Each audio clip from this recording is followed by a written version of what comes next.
as the clock slowly starts ticking. We are live. Is the coffee pouring?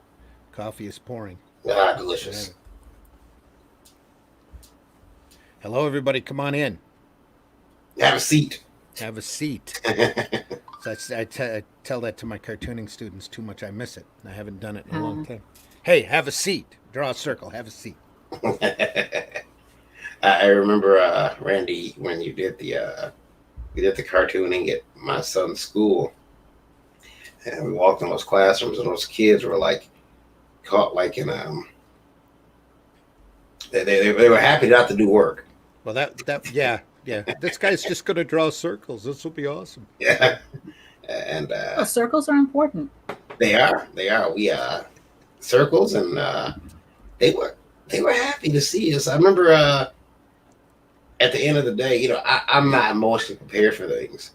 So we did that midday and we left. And when uh, the following, that Friday, when I went to pick my son up from school, his class had drew a bunch of pictures for me. Hmm. And Kate and Bryce said, "My teacher said this is for you." And oh, I blubbered like a baby.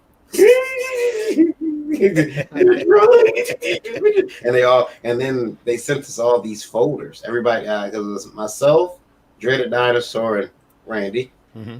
and they sent us these folders. All the kids had signed, said thank you, and they gave us these Captain America shield keychains. Oh, So of course I. That's always cool to get. Yeah, Yeah, and you don't get it very often. But your class, your school was incredibly good. yeah. So all of your kids were really attentive. It was a good time. I remember when they said, "Could you draw on the board?" And I'm like, "Sure." And then I realized that the board was a digital screen. Yeah. I'm like, "Do you have a chalkboard?" I'm looking at my kid like, "This is what you use?" Yeah, Dad. Take a colored pen. It's simple. Just take a colored pen and work. right. It was a dry erase. Yeah. Yeah. No, it was No. no. It's digital. It was a projector. Oh, Yeah, oh my. they have these colored pens. It's red, blue, and green, and it's like, where's the fucking chalkboard? Yeah, when you go, I teach cartooning after, or used to teach cartooning after school. Hopefully, I'll be doing it again this year as soon as the conditions calm down. But you never know what you're going to get until you walk into the individual classroom. Sometimes Wow. it's a dry erase board. Sometimes it's a projector.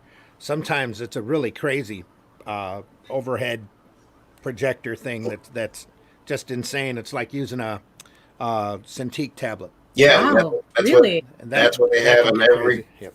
every classroom in the school. It's like Photoshop. Like the teacher can take Yeah. screens down, and she has a keyboard on her computer to Huh. control it with. It's very nice, but Wow.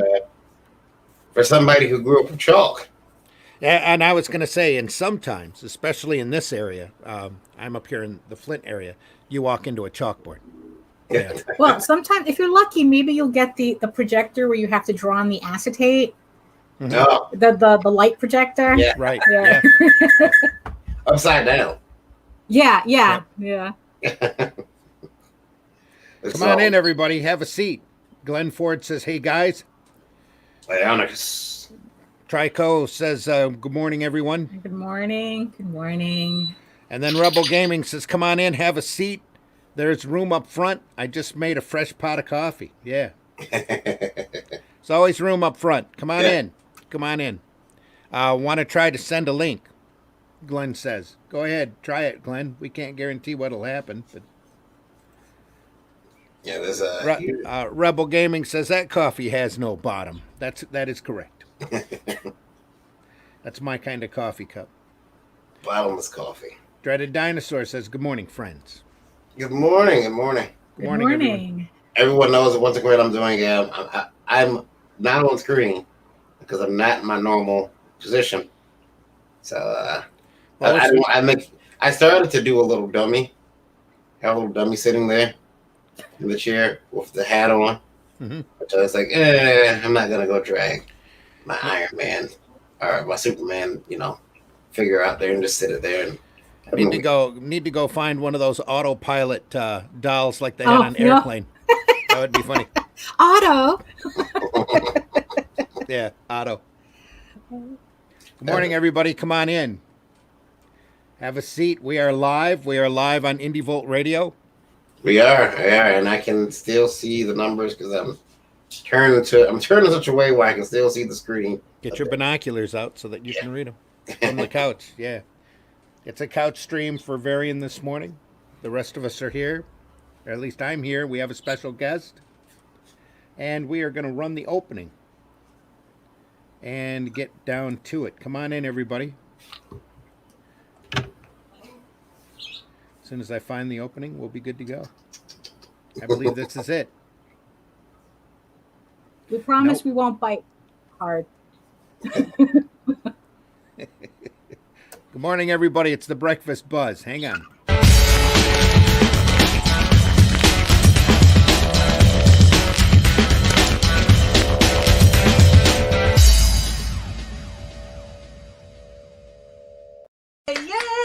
Yay! Think about what you've accomplished. Gail loves us. I One know day. she does. I know she does. One day we're gonna receive a nasty letter. One day. You mean you haven't already? Oh, yeah, we receive plenty of nasty letters. Yeah. Ralph says it's time for coffee and the buzz. Actually, it's time to shut the coffee off and start talking. Yeah. And I do got a Boom. question from Indie Vote Radio. Which, And the coffee is off. Hello, everybody. We should probably introduce ourselves first before you start digging into the questions. Yeah, sure. I guess I'll go first with the introduction. So, hello, everyone. My name is Varian Grant. I am a co-founder, co-publisher of Last Call Comics. Been making comics since 2008. Also, the founder of Indie Volt Media LLC. This is Indie Volt, the Breakfast Buzz. Excited to be here today. Again, I'm not in my normal position. I'm streaming from the sofa, so you're gonna have to deal with that. We have a good show for you today. We got special guests, and take it away, Randy. Hey, everybody. I'm not a special guest, but No. it's okay. I'm Randy Zimmerman. I do independent alternative comics. I've been doing it for many, many years. Right now, I'm an award-winning commercial and graphic artist whose specialty is sequential art for advertising and education. And I also do the Zim Geek channel here on YouTube, where I teach cartooning and talk about comics every once in a while. There's a new video about to go up, so as soon as I do the finishing touches on it, it should be up. So hopefully, by the weekend, maybe. Maybe. We'll see how it goes. And we are honored with a special guest today. That's Daphne's bird. That'll be back behind her.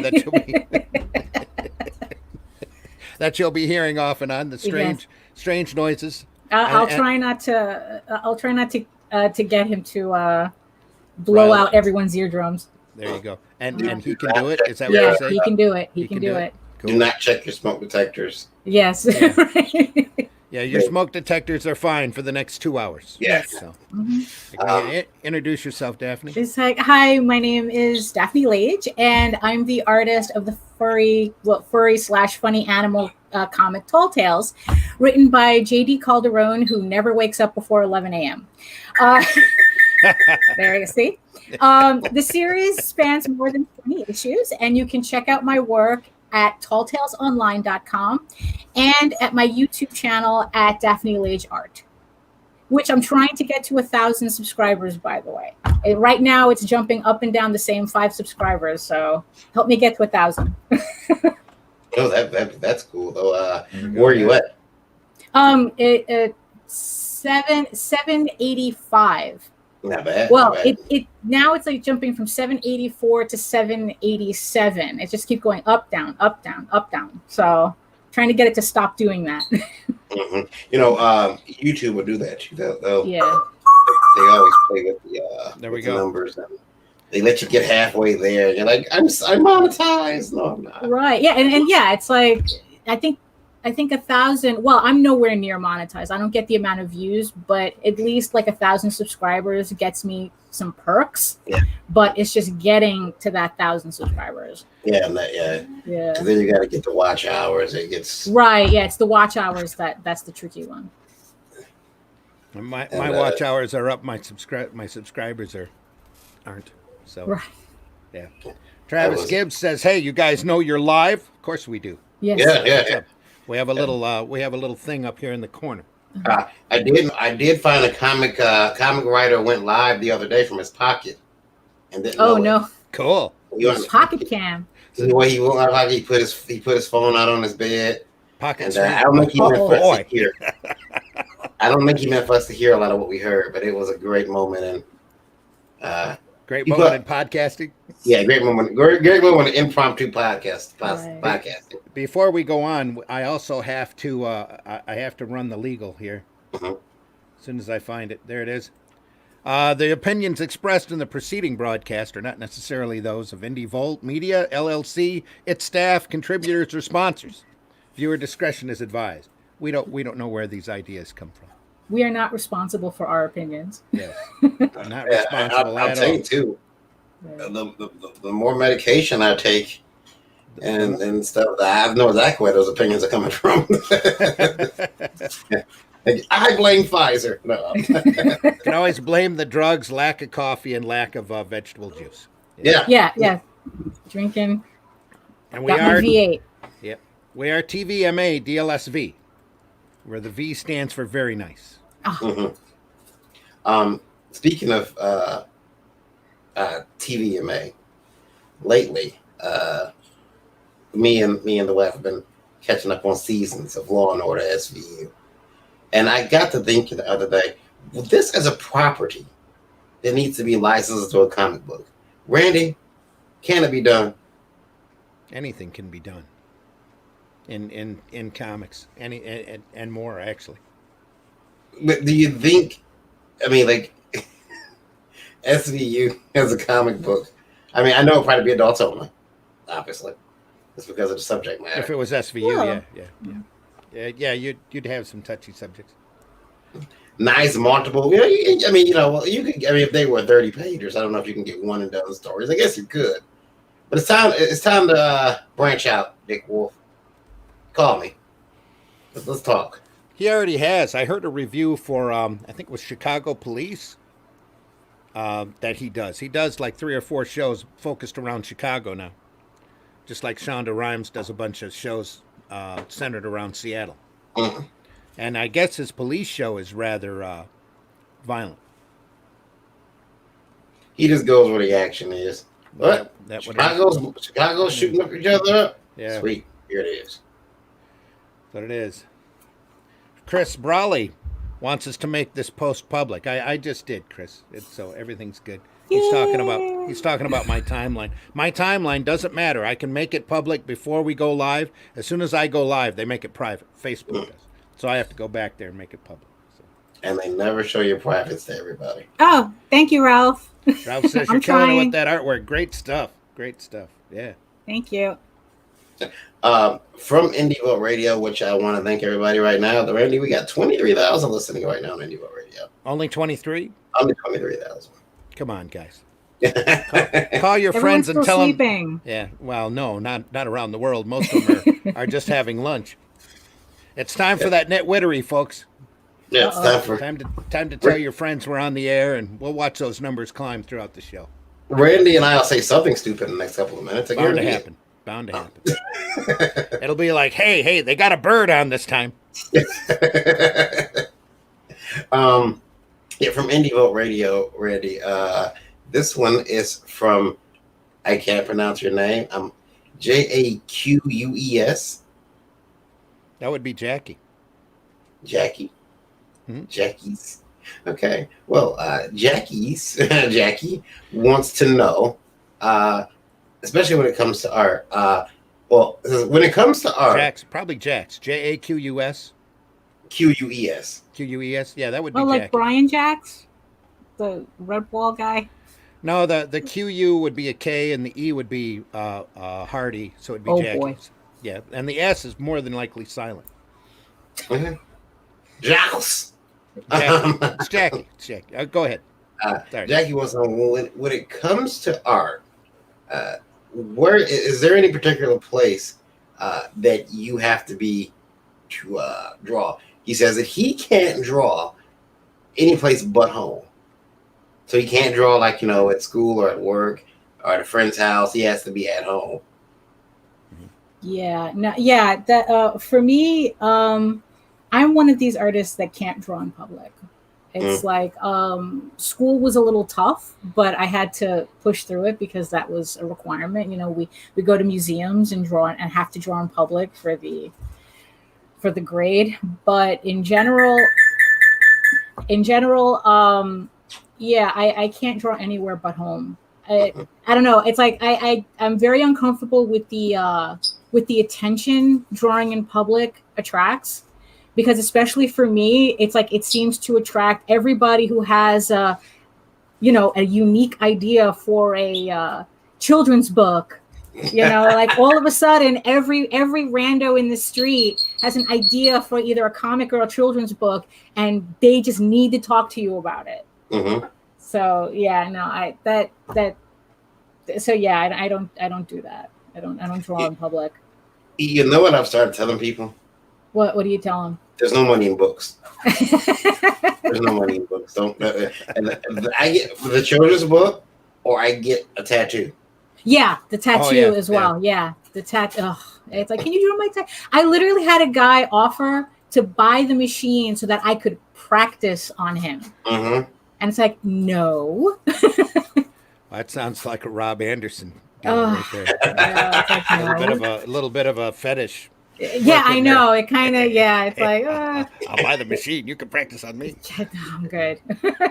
I do have the machine, and I'll tell you this: they gave me some practice skin. I was like, okay, I'll try that, and then I went and bought honeydew melons to practice on. After honeydew melon bleeds, you went too far, Right. and I'm like, this sucks. So I went and got pig ears. Uh-huh. I'm like, this is skin, and it wasn't that bad. Tattooing is a different art. It's not the same. It's a lot of people think, oh, because you can draw, you might be able to do tattoos. No, it's not. I the can- same. It's a different skill set. Yeah. I right now, if you ask me to do Simba, it's gonna look more like a Papa Smurf. And that's why I don't do tattoos. It's because you only get one chance at that. Yeah, exactly. The eraser is my friend, and you can't erase on skin. Now, going to cons, I had to learn to sit there and watch, and I had to sit there and learn to draw and let people watch. Yeah. And you draw a crowd, unfortunately. So, Yeah. but I would draw in school too when I wasn't supposed to. So that kind of helps. Randy, Rebel Gaming says it's French, and that the name is actually pronounced Jacques. Ah. okay, That makes more sense. Jacques. Sorry, Jacques. Jacques. What? Marv says, hello, wonderful people. How are you? I hope you are doing well. I hope you're Yeah. doing well too, Marv. Yeah. I hope you're Marv- doing good too. Marv, I hope you're having a good lunch. Yeah, he's in Marv Portugal, is on the coast of Portugal. Oh. it's time that he should be sitting there having lunch right now. Just sighing, looking out into the ocean. Yeah. Randy, is there That's what I would be doing. I'd find me a bench and, it'd be difficult to leave. Right now it's like traveling. What's that? Yeah. is there any place you don't like to draw that you have to draw, Randy? Or are you? Me, Are no, you I'm a attention whore. So, you can watch me draw. I'd take sketchbooks into strip clubs. You know me. Yeah. Quite sad. You want to learn how to draw great female anatomy. And my female anatomy definitely improved. Well, also, didn't that Reed Waller used to do that a lot? He Yeah. used to draw in strip clubs. You know what? He does a book that's centered. Well, around yeah, exactly. I mean, talk about research, right? Reed Waller, yeah, and Omaha's coming back too. He's I been hope working so. on that. I Yeah. hope so. That's one of those properties that didn't need to disappear. Yeah, it's a shame. I mean, that's a book that the second I see it on Kickstarter, it's like, take my money. Here's my money. There you go. I don't know if Emily Zelasco says good morning. Good morning. There's a link in the Revolt group if you want to come in. You are welcome. yeah, we have been a while since we heard from Emily. Same with you, Marv. You're welcome to come in. Marv says hello again. He says, "Yep, eating pizza." There you go.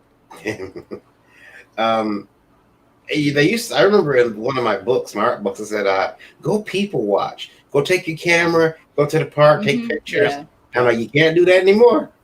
Well, Yeah, go ahead and take pictures if you want to. Well, you can do some great scenery drawings right now, though. You just have to, get out there and do it. Yeah, and scenery is great. You can get all this, cityscapes and stuff you want, but you can't walk up to a group of kids like, "Can I take pictures of you guys playing, please?" yeah, that's No. yeah, those are the hard ones. And here comes Chris Hansen, Benson, and Stapler. All four of you. You know? There you go. Standards and practices. Tell them to watch it. Yeah, but you can't do a lot of that stuff. And they will tell you, go people watch.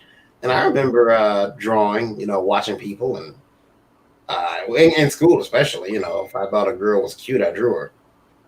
But and then normally I'd end up giving them the picture so they'd think I was a freak, which probably made them think I was more of a freak. I drew you. See, and I have the exact opposite problem. If there's somebody that I think is cute, I can never get their likeness down. So I'm always extra picky, and it just doesn't work. And like I said, the eraser's my friend, and it just doesn't work out that Likenesses are that. hard. Yeah, likenesses are hard. People I hate, though, I can do really good caricatures.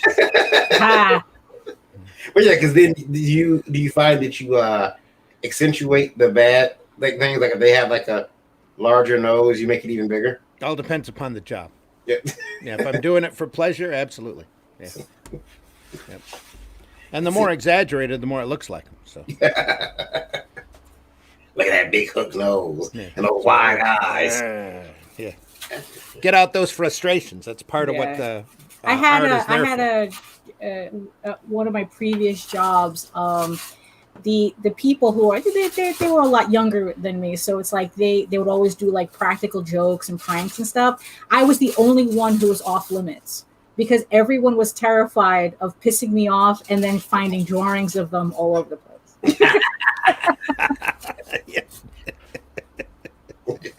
So it worked out. The great animator John Celestri says, "I met my wife while sketching on a plane flight between New York City and Toronto. We happened to be sitting next to each other, still together, 41 years later." Yeah. Awesome, John. Great story. That's awesome. That's pretty cool. I did draw a picture of Krista the first time I met her, so that was cool. Being able to draw my wife, and I was flirting, I guess. And that's a secret artist. Draw these women. They want to be drawn. You draw them. You're like, yeah. And she actually posed for the drawing, which was even better. I'm like, yeah. Like one of your French girls. Yeah. Let's see how far she let me take this. Let's see here. Don't press it. Yeah. I tried. She wasn't biting at first. It's funny. This is from Chris. Chris wants to know why does he feels that he gets hate from certain artists and he doesn't understand why. He says that he gets his boards custom printed with his name and studio logo on them. And artists, he's been told by fellow artists that it's pretentious and that he should be ashamed of himself. What? No. But like artboards, like to draw comic book pages, blue lines. Yeah. You can do that at home. It's nothing special. Yeah, you can print that out yourself on a. Yeah, I do that. I do that all the time. Yeah, you don't have to send away to get that done. Although there are companies that will do it for you. Right. Yeah. But like Daphne's right, you can do that at home by yourself. I don't think it's being pretentious. I mean, if you're turning in artwork and you want to make sure they know who it came from. Yeah. We knew a guy who actually made that part of his business, that he would print custom artboards for other artists. Mm-hmm. Yeah. So it's like, but then again, the people sending him hate are probably the same ones who probably think that using reference is cheating. So I don't know how much stock I would put in their opinion. Mm-hmm. Well, but also, Chris, if you're printing your face on it, and you're using extra additives like the phenomenal Chris Studio. Well, it is branding. That might be a little pretentious. But you'll know. You know. Randy's boards have a monkey on them in the right Oh, hand it's corner. only because I draw it up there. Yeah. Each individual board. Yeah.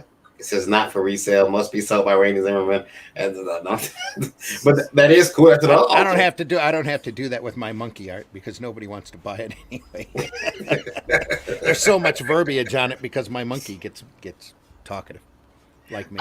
So That's yeah. I don't have any problem with it. I don't think it's being pretentious. Yeah. no. I once had a friend tell me. I was telling him, I said, "Hey man, I got some boards and I needed to get some boards. Just why are you buying boards? Well, this is what you use when you're drawing comics. I only have like 11 left. Dude, you don't need that. Yeah. The leaps and bounds made. Now you can use regular typing paper. Like you can just scan your pages and put them all together. This is like extra work. Yeah. No, you can, but why? Yeah. You know? Dreaded Dinosaur says branding is not pretentious. Those critics are just losers. Yeah. Well, that's probably the big thing, Chris, is they're mad because they can't borrow your boards now. That's how you stop your boards from getting stolen. I'm sorry, Daphne. That's actually a smart move, Chris. Good for you. What were you gonna say, Daphne? What was I gonna say? Oh, I probably they're just jealous that they don't have the printer. I haven't right to print the board, so Yeah. I'm jealous. you know. There we go. Yeah. If there's anything that I don't know, it's like I think that to see what people will complain about has just been, maybe I'm just getting too old for this, you know. It's like just to see what people complain about.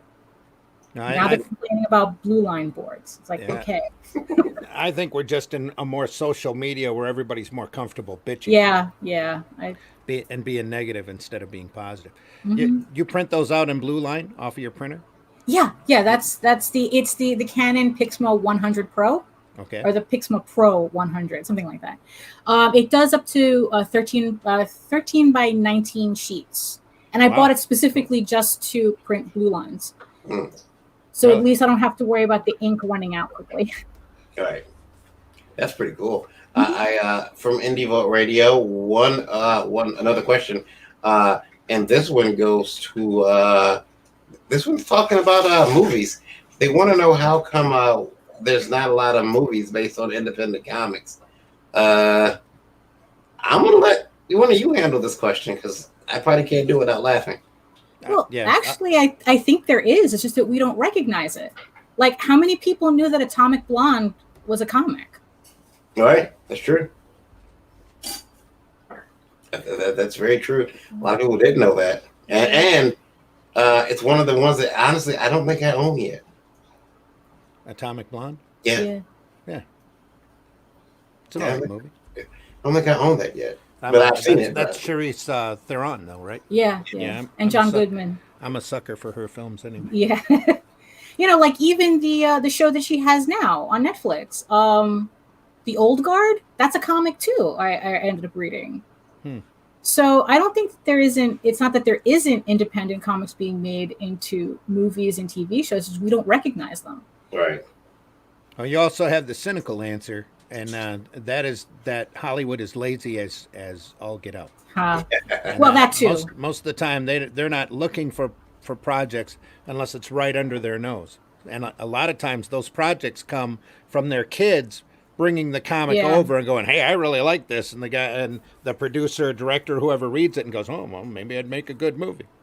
Yeah. Yeah, their kids are R&D. Uh, Their kids are the R&D department. So that does happen a lot. yeah. Actually, yeah, that's exactly. It's like these books are being vetted. What do the cool kids like? Mhm. You know. Yeah. There we go.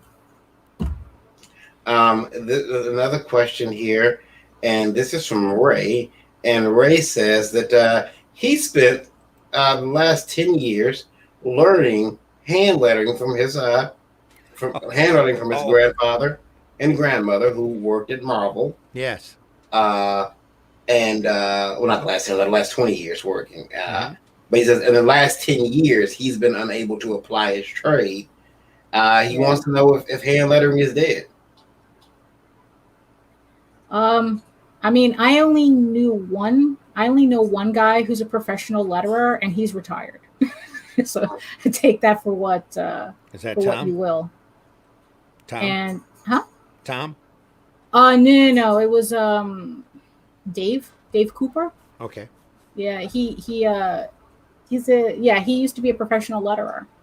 Although, but the thing is, though, he is retired due to health issues, not necessarily lettering. But lettering was on the out when we knew him. So, Mhm. I mean, now you can take your handwriting and make your own font. So, um, yeah, that's tough. That's just one of the things that the technology just completely replaces. Yeah. Lo- I bumped into Tom Ordzikowski at I believe that's how you pronounce his last name, at the recent convention, recent, like February. And he's still doing hand lettering whenever he can find it. It's just Yeah. the jobs are getting fewer and farther in between. It's like where I usually see hand lettering has nothing to do with comics. It's more like signage and Mhm. advertising. Mhm. That's where I'm seeing a lot of hand lettering happening. And But even that's become a real lost art. yeah, Yeah, I was gonna say, Ray, maybe you might want to shift out of comics, or I mean, and look at those other avenues like signage and hmm those things. But get on a project that will require hand lettering, or have someone try it out. You never know. You could reinvigorate the trend. All of a sudden, everyone wants a hand letter book instead of. I can see that happening.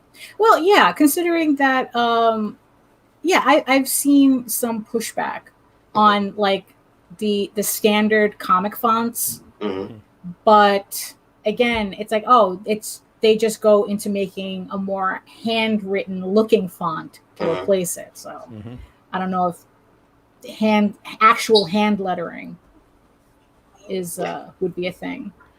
Lola, for one of her classes, she had to create a font, and she did. She created a font, and she was, I was like, oh, great. Now we got to use this. Um, but yeah, I, I think as long as you can apply that skill somewhere, you might have to find where it's gonna be Mm-hmm. more productive, or more. I'm not productive, but where it's gonna be more bankable to you now. Yeah. And good on you for having grandparents who worked in the old Marvel lettering books. That's pretty cool. But unfortunately, like Duo Shade Board and Zipatone and trying to do Rubylith and Amberlith separations, Ooh, which yeah. I was really good at. Though the some of those techniques are just gone. Yeah. To Photoshop and to just easier, quicker methods. But something that's a personal pet peeve of mine that drives me nuts is Comic Craft sound effects. Because Because everyone uses them. yeah, and way overuses them. If I see another blam blam blam in the same freaking font, Uh, somebody who doesn't want to take the time, especially an artist who doesn't who's proud of their work. I understand that they're there and they're easy, and they're quick if somebody needs to plug them in. But I miss the old days when you would see people do their own, sound effects, and I tried to do my own yeah. hand sound effects whenever possible. Just because of that, it's just after a while, it pulls you out of the story. You go, oh, there's that stupid blam Right. blam Yeah. blam again, Right. and instead you can, like, somebody that I really admired was Jim Aparo, who did Brave and the Bold for DC for decades, did his own sound effects, and they were very unique and very personal to him. A lot of the letters were smashed together, and it really is an art form unto itself that more folks should look at doing, taking the time to do it on their own. Yeah. I just not put any sound effects don't? in rather than use the because like the files that those sound effects come into, it's like to really make them unique, you have to like uh, alter them in Illustrator, and I'm Mhm. not that familiar with the program, so I just opt out of using sound effects altogether. I mean, Yeah. I don't know if that takes away anything, but I'm like going, well, you see what's going on in the pictures. Do you really need sound effects? It's a personal choice. Yeah. You know, or you can really take them to a far degree like Don Martin used to do for humor relief. Well, mhm. Also a master of sound effects, in my opinion. So, Yeah, John, Randy, you showed me a graphic of his, yeah, of his different sound effects he had, and he had so many different John, sounds, and they all read like sounds I've heard. yeah, You know, yeah, he was a master. John Celestri says, I draw my own sound effects. Blam. um, Dreaded Dinosaur says, this segment brought to you by Comic Craft, which indie comic artists snub for free or for free fonts. Yeah. Well, yeah. Yep. yeah, Marv says, lettering's my next challenge. I don't know how to do it and what kind of fonts I'll put in my comic. Well, let's hope for the best. Well, that's what Comic Craft is good for. They have all these tutorials, because they have all these. It's comic. There's two websites. There's Comic Craft, and I think another one is like Comic Fonts or something. I'm not sure. They're two lettering houses, I guess, and and they have all these tutorials to look up, because that's what I was using to learn how to letter. Because before I just used to use whiz bang straight, just like, oh, okay, here's an elliptical, we're good. Now it's like I wanted my lettering to look a little bit more professional. Oh, come on. I still use and love Whizbang. Right. 35 bucks. I've gotten my money Yeah, out of it. exactly. Yeah. We definitely got our money's worth out of that front. Oh, yeah. Uh-huh. Whizbang, Blambot. Yeah. There's a couple of different ones. Yeah. Yeah. And now this is a good one, you guys. This is about crowdfunding. Okay. Uh-oh. Yeah. Yeah, Brian Tremaine says Blambot is good too. Yeah. Thanks And for listening, Brian. And this is from Harvey. Harvey says, Harvey says that the thing about crowdfunding is that it's supposed to help you put your book together. People need to remember that crowdfunding a project is a lot like investing in the R&D of a product. You may never see it. I've crowdfunded 3 comics that I've yet to publish since 2015. Ooh. I don't have people jumping down my neck for the money. I don't know about that. Harvey, I mean, Kickstarter does have that disclaimer that if you put money into a Kickstarter, you're not pre-ordering. Like they specifically say, this is not a pre-order system. You are, but at the same time, they also disavow the investing thing too. That it's like, oh, we're not an investment platform either. Yeah. So I believe Indiegogo has the same kind of warning.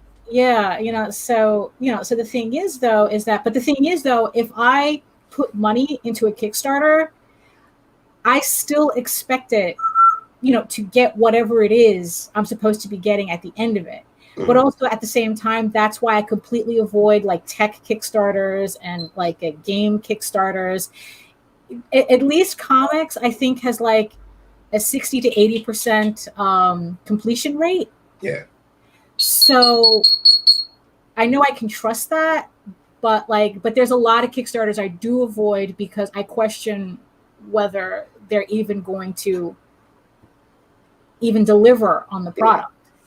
So, and Harvey, you'll forgive me, but I feel like you may be kind of exploiting the system here. I mean, I seen the gentleman asking for money on crowdfunding, and he was upfront. He said, "This is not for a comic, or this is for a comic, but right now I'm trying to raise the money to have some images done so I can start the real crowdfunder." Oh. that's. Wonder how that worked out for him. Well, he had $10 of a $2,000 goal. And he had like 5 hours left at that point. That was a couple weeks. Right. Yeah. I mean, at least he was upfront with it. Yeah. But that's not what people go to Kickstarter for. Yeah. So, It's like, yeah, so in the end, no one's going to want to put money in that. Yeah. It's like, I'm not putting money into your R&D. It's like, I'm putting money into you having your book done. And Harvey, you are, since 2015, you said you've done this 3 times. At some point, someone's going to say, no, I'm not even investing. Right. Yeah, exactly. I mean, I'm surprised he was able to get 3 Kickstarters done, without shipping anything. Yeah. Well, I believe that's one of the downfalls of Yeah. no longer having a gatekeeper up there. We've been seeing a lot of stuff coming out of Kickstarter where you go, why? Who even let that go through? Yeah. Well, you see, the know. funny thing is like, I don't know if the gatekeeper was really helping or hindering anything, because Kickstarter already had a reputation for having like really scammy campaigns going on. Okay. So I think that, they're also, because what's funny, what else Kickstarter is not? They're also not a publisher. So Kickstarter doesn't have the right to play editorial on comics that are being being sold on Kickstarter. That's between, if they want to say they're a platform, but they can't all of a sudden say, well, they're gatekeeping for content. It's like, unless that's something very specific in their terms of service, and that's a whole other issue too, like how a lot of companies have these really vague terms of service that they use randomly. So you don't know what's okay and not okay. But the thing is, though, they've had campaigns where people did outright illegal stuff, literally like running off with the money and having the district attorney having to get involved. And so where was the gatekeeping then? So I don't know. But yeah, it's like, I'm self-conscious about starting a new Kickstarter if I haven't finished the previous one. So I get a little surprised by people who are just willing to just go on to the next Kickstarter without even printing the book for the first Kickstarter they finished. It's like, finish one, then go to the next one. Well, eventually people become aware too. So Yeah. like Harvey's campaigns might be systematically dropping because of his lack of performance. Right, yeah. Yeah, I think that there needs to be. I mean, I know they'll show you the campaigns that someone does, but I think that some of these sites, crowdfunding sites, would offer some type of graph to kind of show you, hey, this person has a fulfillment history. They do fulfill, so you would know. Oh man, I might not ever get anything from this campaign. I'm not gonna. And that would be easy to do because they already do how many campaigns you've run, how many campaigns you supported, Right. and just yeah. how many campaigns have you fulfilled. Yeah, it's kind of like buying on eBay. You have to look at the star rating and the reviews to see, look at the comments section to see if people are complaining about the products that they're getting or not getting. It's like everything is, it's pretty much on us to know what we're supporting. You can't just go into Kickstarter blind and go, oh, I'm just going to put my money here and see what happens. From Indie Vote Radio, this is from Kyle. Kyle says, you know what I dislike? When I'm walking through Artist Alley and other artists are calling out to me to buy their book. I'm in the same game you are. Back off, bro. That's one thing he doesn't miss about not having cons. I heard Daphne sigh. I've dealt with that. What's funny is that it's like, I don't know if this is going to get me hate or not, because it's like, I'm an artist who works Artist Alley who hates walking Artist Alley. Because of that. Because but the thing is, though, it's a double whammy. It's like, on one hand, we feel pressured to do the high pressure sale in order to make a sale, but at the same time, we know how much people hate it. It's the reason why people hate going to buy cars, because like, you hate the high pressure sale. Everyone hates a high pressure sale. Yeah. But we're sitting there desperate to make back our table money, and we feel like we need to be carnival barkers to get anyone to pay attention to us. Well, at the same time, it's like, I hate having that happen to me. It's like, I hate walking Artist Alley. Mhm. you know, because it's like the worst thing that because I'm very susceptible to the hard sell because I know what it's like to be on the other side of the table. Right. So there's a lot of times it's like where I've bought like the PDF comics, Mhm. because it's like, oh, I feel bad for you and you're obviously trying so hard, but on a regular day I would have never have bought this comic. And that's not a sale that I want either from anybody. It's like, buy my book because you want it, not because you feel pressured Mhm. into buying it. When I first started going to Comic Cons, um, I remember one of my first Comic Cons. Well, one of the first Comic Cons I ever went to was at a small Elks Lodge in Livonia, Michigan. It was that was one of the first ones I ever went to, and that was fine. And then I went to a actual big show, and I was taken on how big it was. Wow, this place is huge. And then I went back to Artist Alley. And I thought, oh my God, they're begging. Listen to these people. Yeah. Hey, buddy, come here for a second. You can't even go look at what they got. It's And like, hey, great costume. Hey, love your Batman shirt, yeah. And I remember after a while really developing this disdain for Artist Alley. And I would call it I call it the marketplace or agribot. Yeah.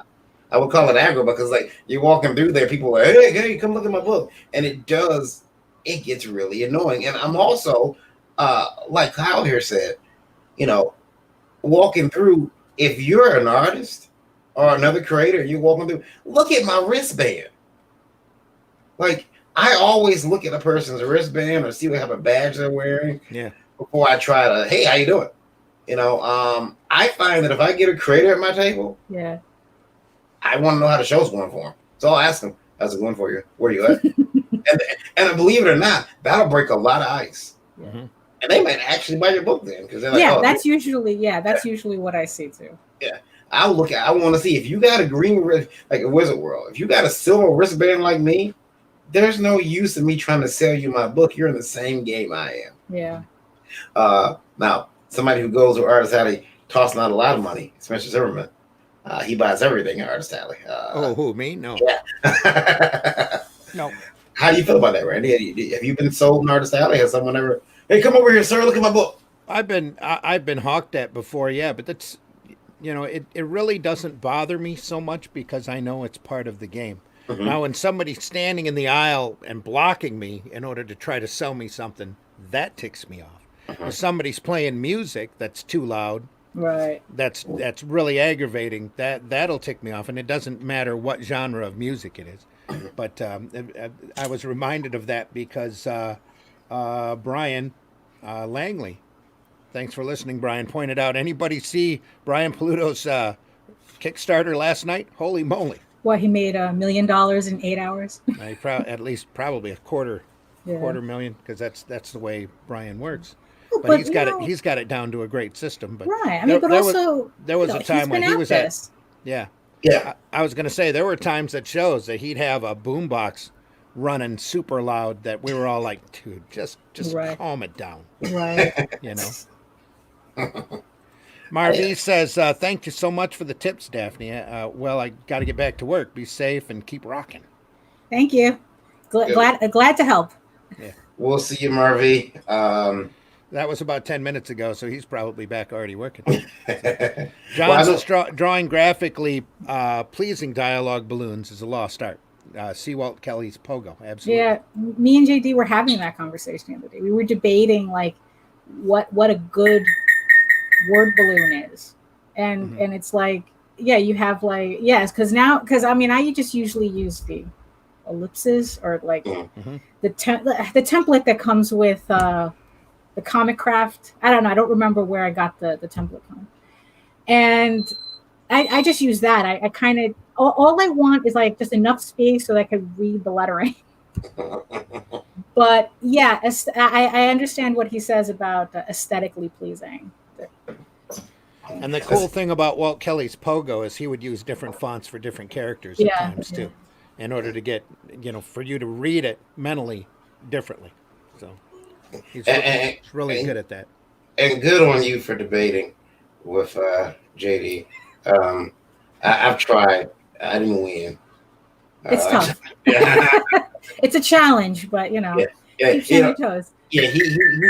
He comes with a list of points, and you're like, for me, it just breaks down into swearing at him. Well, I'm not saying it doesn't otherwise, but at least, you get, a lot of perspective. Yeah, Uh-huh. I just find repeating his fact back to him with my hands on my hip in a slower voice. Okay. I guess there's something to be said for the art of this.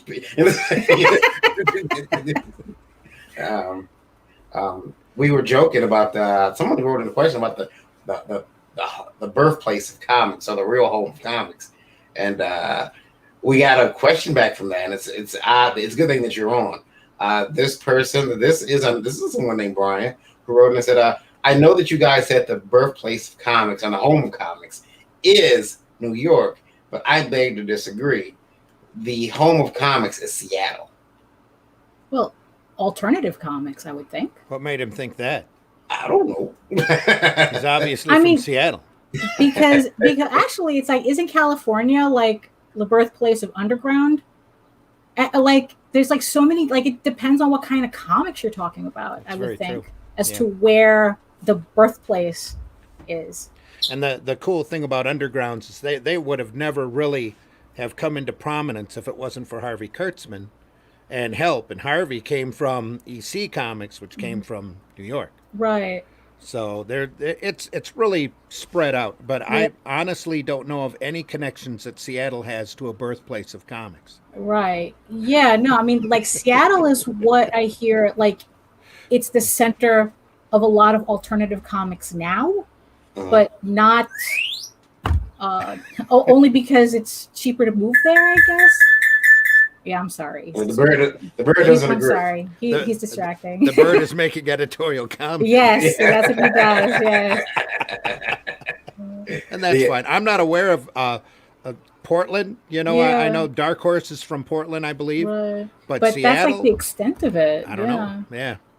But we're in the Midwest, and he's on the West Coast, so he's Right. probably seeing the whole alternative comic scene Right. coming out of there. But even distributor-wise, if you talk about the direct market, it was San Francisco, New York, and here in Michigan that were Right. really the first big three direct distributors. So Yeah, I mean, the only thing that I would agree on is that comics as we know today is an American art form. That's it. But to be specific as to which city birthed it, I don't think there is. we were talking about New York because New York was the hub for publishing Right. for many decades. All the pulp magazines, all the magazines, most all of them all came out of New York and the East Coast. Which JD won't let us forget. So that's where the big printers started up also. The Right, big yeah. web printers were all on the East Coast and slowly, spread to the more populated areas as the newspapers spread out. But Seattle, I'm still not aware. Yeah. So, hey, if you want to write back and tell us what great books came out of Seattle, we are very willing to be educated. Yes. So You and your let us space know. needle. Uh, You and your space needle and your coffee. That's what I think about when I think about Seattle. I don't think comics. I think Oh. coffee and space needles and supersonics. That's what I think about. Anyway, and Sean Kemp. Denny, is that it? DENE? Dean? Good morning. Good morning, everyone. Good morning. I'm sorry Good I'm morning. massacring your name. Good morning. And Says, who is this? You must have missed the opening. good old Indie Vote Live, Breakfast Yeah. Buzz. We are. I'm not on camera, so people are like, well, where's that guy with the coonskin hat? I'm not on camera. I'm laying down. Maybe for the foreseeable future. I got you right here. There we are. That's what he looks like. Yeah. As a Funko Pop. Yeah. Oh, There we go. there we go. There we go. Yeah. Oh, there we go. There's his other identity. Yeah. Yeah. He was called the Silver Spoon Coon. Yeah. Oh boy. So, I was. They called me that, and I was like, you know what? I'm taking it. It's taking it. Own it. Yeah. Yeah, I mean, You know, and that was done because people were mad about who I had on the show. Like, okay, I can have anybody on the show I want. I have it's your tons. show. I have tons of people, all different nationalities, come on the show, talk about your comics. We're just here to talk about great comics. That's Yeah, all. God forbid. And the art of doing it. Yeah. Also, this question is from Tutman, and Tutman wants to know, what do you guys think it would take to get a line of independent Funko Pops made? Tutman, that's a very interesting question. But Funko licenses all their stuff. Well, And, no, well, you can actually commission them to do a line of Funko Pops. Can you?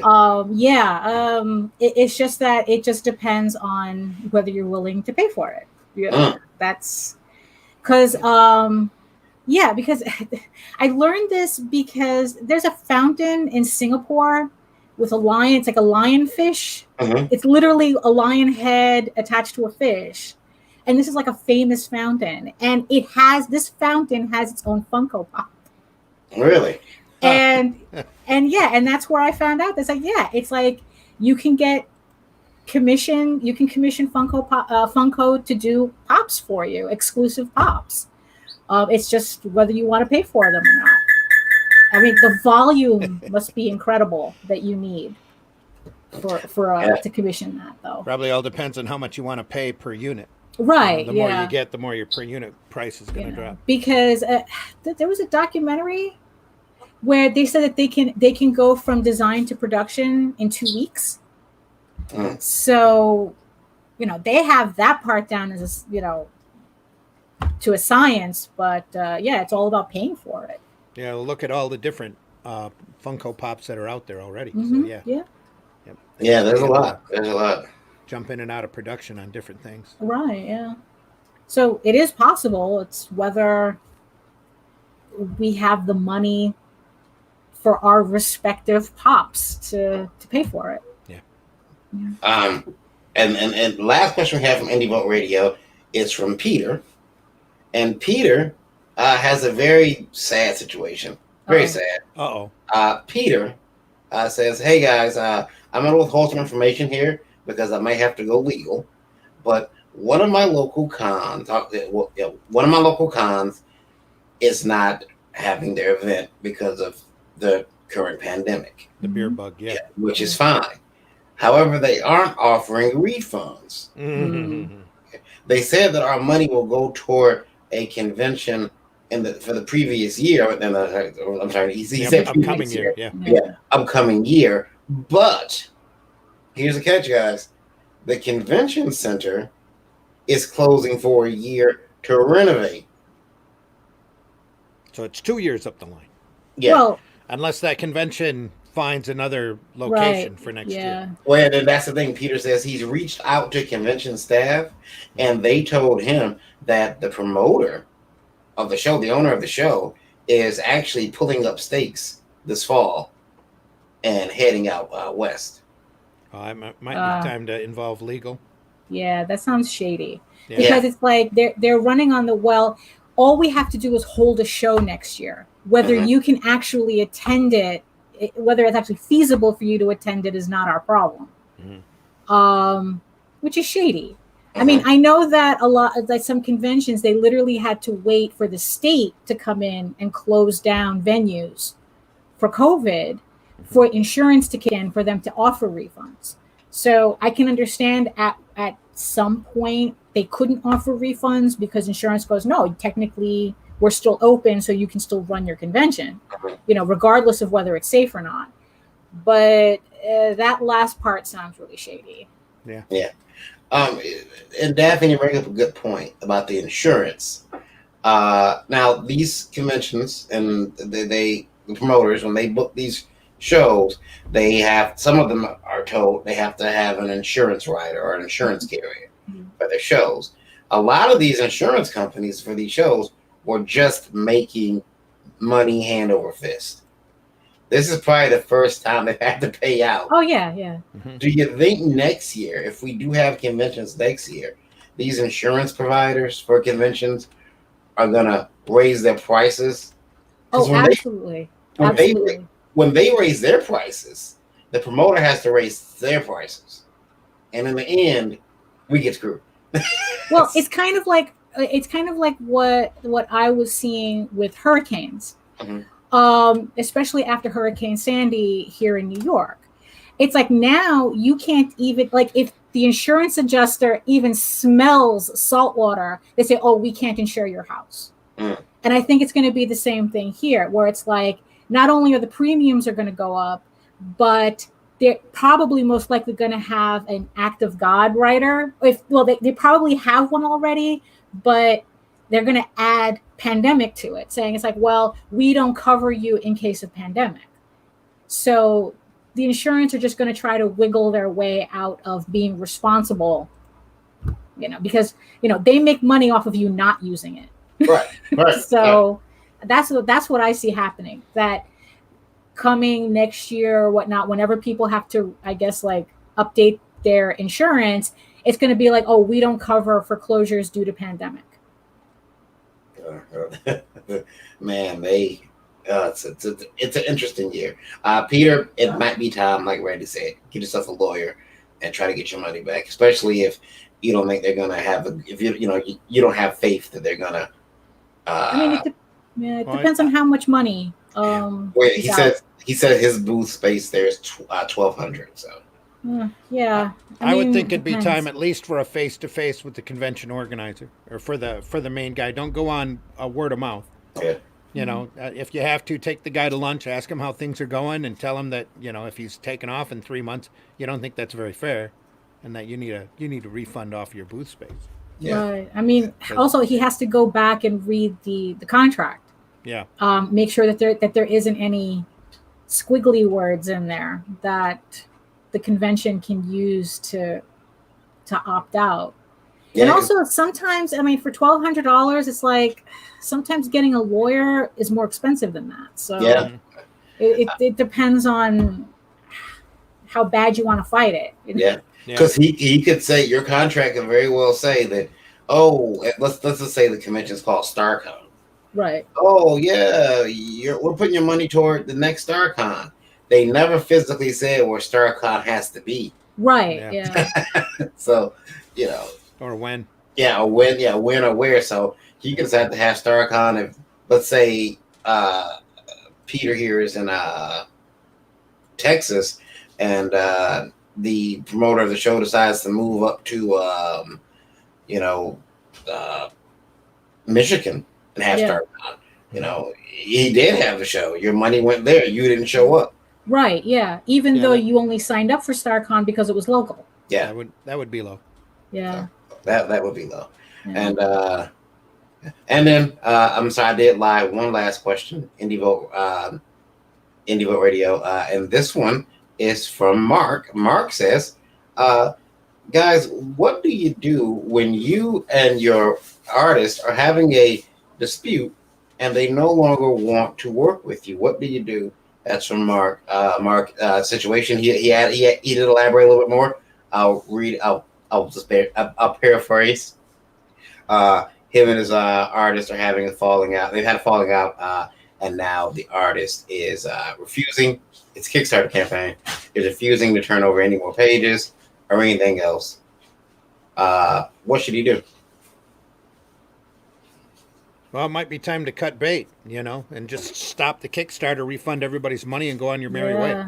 I mean, because it's like if you can't finish, I mean, if it was just in general, like say there wasn't a Kickstarter involved, and you and your artist are having beef all of a sudden, I would just say let them go. I mean, there's plenty of other artists out on DeviantArt you can find. Nobody's special. But if you're in the middle of a Kickstarter and the book isn't finished, and the artist all of a sudden is saying, I'm not finishing this, you might be better off canceling the Kickstarter. And if you have like a contract with this artist, it depends on whether they're legally obligated to give you those pages or not. Mm-hmm. So there's a lot of bits and pieces there.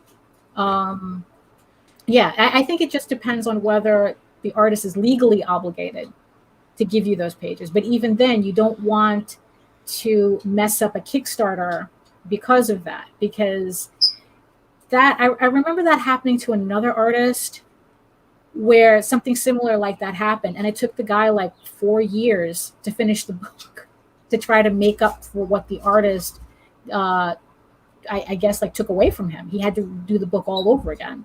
Mhm. Something it had to do with baseball and zombies. I'm trying to remember. Yeah, it was. There's yeah, a combination. Yeah, Yeah. the artist ran off with the pages, and he just refused to hand over the pages. And this guy had a Kickstarter that he needed to fulfill. So, yeah. So if you're in the middle of it and it's a little messy, I would cancel the Kickstarter.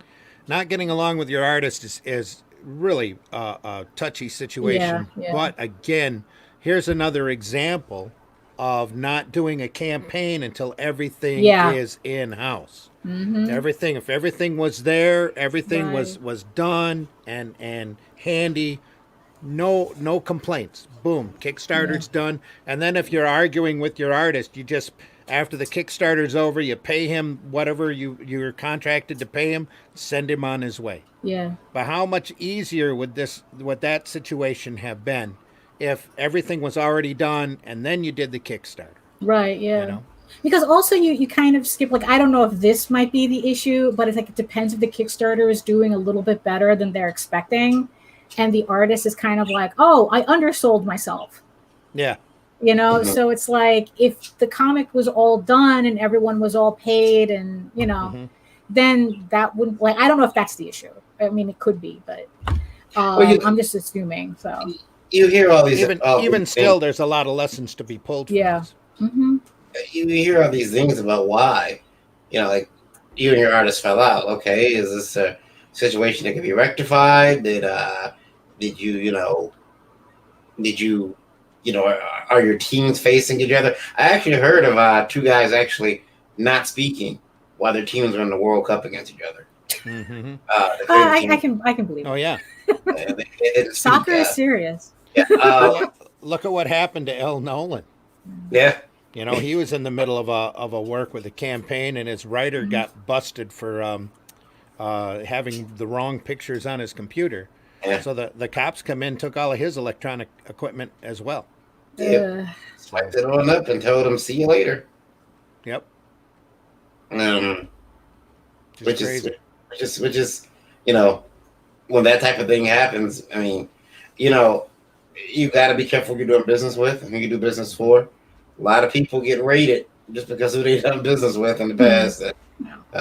You'll have your computers and all your Wow. secret little dirty files. Yeah, if it turns out that you have an artist who regularly traveled to Epstein Island, Yeah. maybe Mhm. a good idea to work with them. Randy, and I want to thank the right now 64,819. Oh, look at that! Everyone's up. It would climb as the farther Uh-huh. along. Once they find out the nitwittery is on, they tune in. It's high Right. quality nitwittery. There we go. Yeah, I can't see the I'm going to countries. use that as a quote, Daphne. Thank you. High quality nitwittery. I can't see the countries, but want to thank you guys for listening. It's I think I want to read this one too. This is from last night, but I want to read this one again. And it says the name's not coming up now for this one. I wonder why. Oh well, it says I for one am glad that you comic artists don't have any shows this year. I'm tired of you out here bragging with your boats, fancy vacations, fancy cars, and big houses. I'm glad there's no money for you this year. Deal with it. You could be like the rest of us for a change. And we all laughed Yeah. because it's like, what boats, what money, what? Comic artists haven't been making that type of money since the 40s. Randy, do you have a boat that I don't know about? I don't want to talk about my bath time.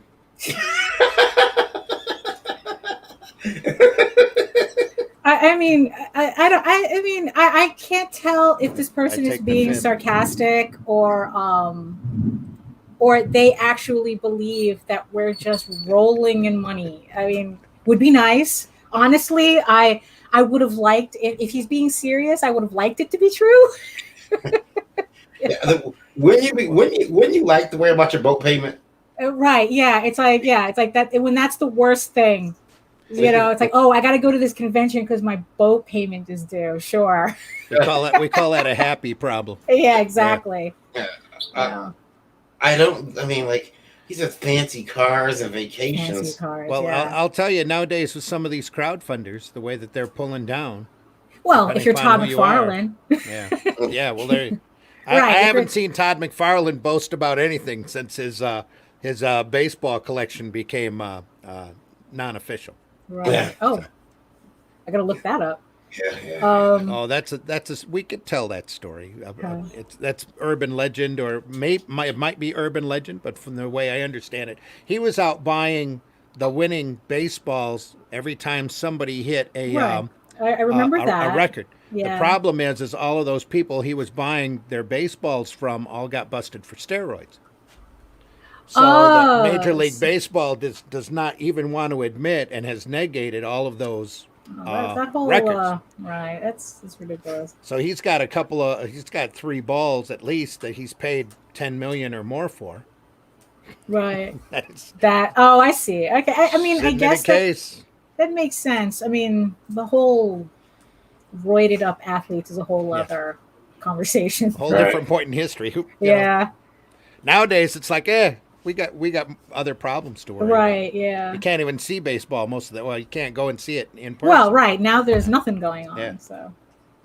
Oh, what were we talking about? Oh, the big houses. Yes, our Big big houses. houses and our Yeah. fancy cars. Big boat. To be serious though, honestly, I mean, I know a lot. I mean, a lot of other people. I can only talk to me about me personally, because I know a lot of people invested a lot of money this year and lost just as much money by everything, canceling. But me personally, I'm actually kind of glad that the pressure to go to a convention this year is gone. So it's like I was able to like concentrate more on just doing work. To tell you the truth, I actually really miss the quiet of actual lockdown. Because I mean, with the no pressure of not being able to go anywhere, I was able to concentrate on a lot of work. So, to answer that question seriously, yeah, I'm actually kind of glad there's no shows this year. Yeah, I mean, it has been a logistical relief, and I'm kind of happy because I've been pretty ill these last couple of months in January, February. Yeah. So I've had ailments that would have made it difficult for me to go to cons that I know I would have scheduled, and I'm kind of happy that like if I had to get this sick, at least it's happening now. Right. Yeah. It's kind of a weird time for everybody. With producing the newspaper that I was doing, I didn't do any outside shows except one or two of them, and they were pretty local here within the state. But I also threw shows. I put shows together in flea markets here in Flint and Saginaw, and that I miss. That I miss incredibly. I miss the camaraderie. I miss doing the event, and I miss the profits from the event drastically. Well, So, yeah, that's it wasn't enough to buy a big boat, but it was definitely helpful. right. Yeah, exactly. Listen, you got to understand.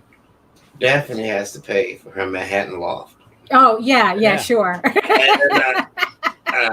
This artist keeping her afloat, man. Come on. Yeah. I do have a pretty fancy van. I'll admit that, but that's besides the point. To this guy, we don't all have fancy stuff.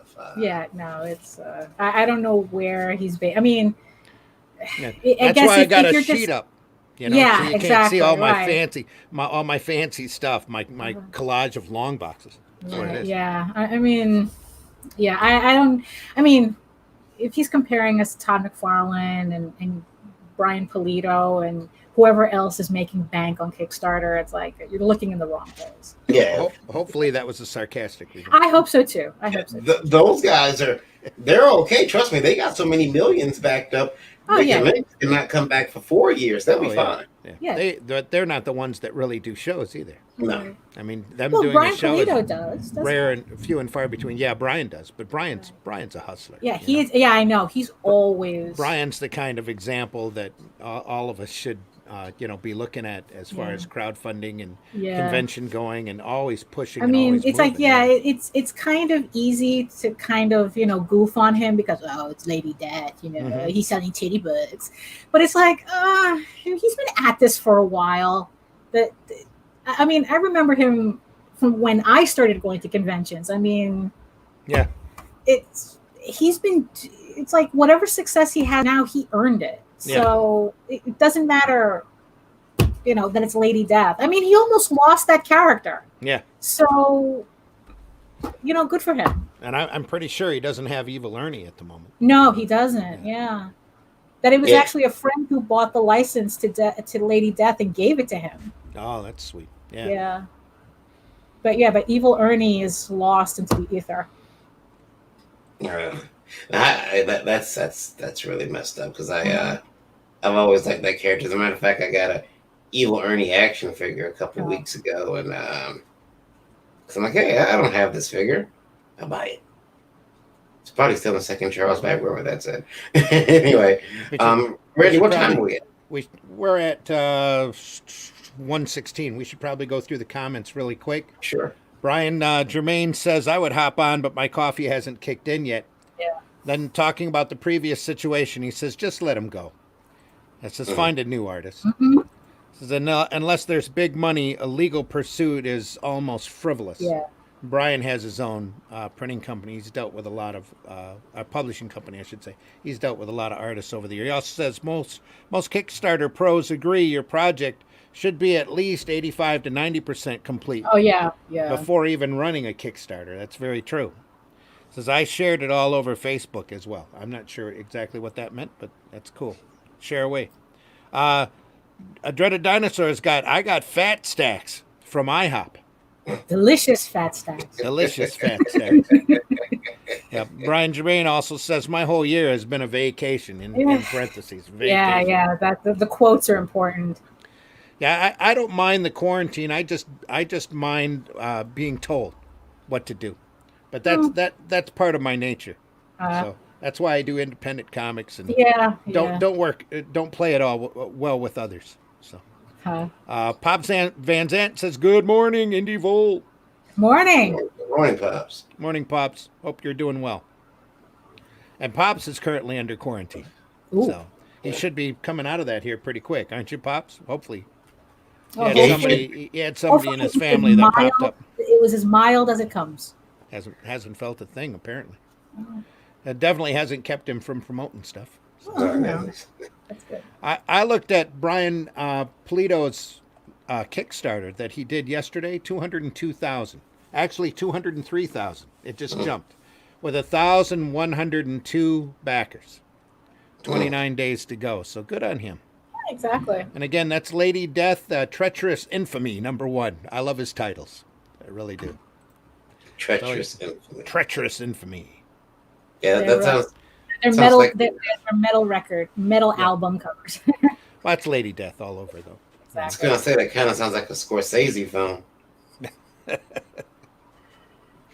it's somebody who's like you said, is tenacious enough, that's been out there enough, that he's earned and he knows his audience. Yeah, it's And like that's what he does. Yeah.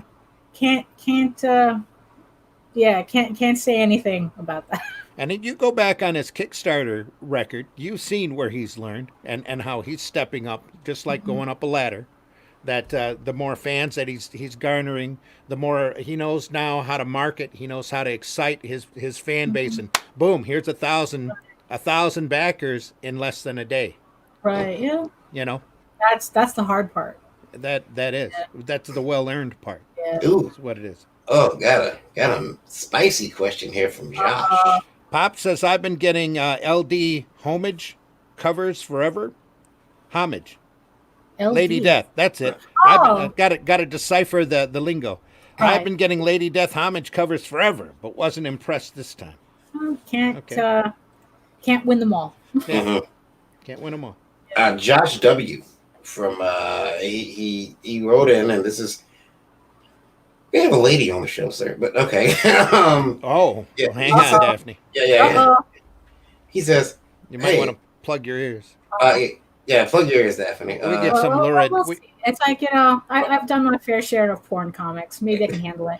Well, he says, "Why are all female artists whores?" They Wow. pose, yeah.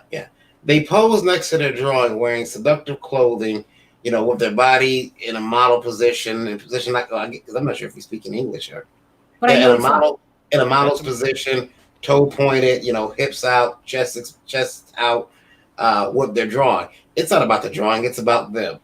I hate female artists. That's Josh W, ladies and gentlemen. Josh W. Well, you got to make your coin somehow.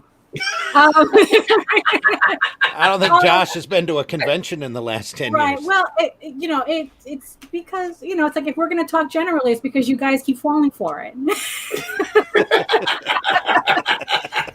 So hey, stop throwing coin, and we'll stop doing that. Although I'm not doing, I draw that, but I don't do that personally. I listen, and Randy will I tell would you. say at this point, the majority of the female artists out there are not doing that. No, it's like he's There's either a small talking about group. he's Yeah. either talking about like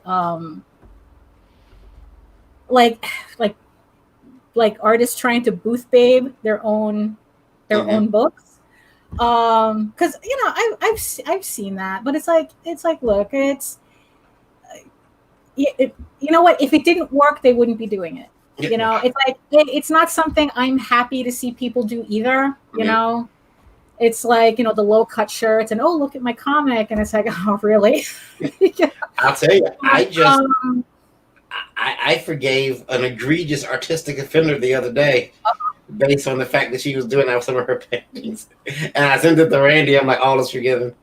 And Randy lectured me, but good. Isn't that right, Randy? Right. Well. Yeah, But there's nothing wrong with a low cut shirt, though. No. But I mean, if you ask Lola, there's not. But Well, with Lola, she's got to breathe. That's the thing. Try to find a shirt. Lola's breasts are constantly growing.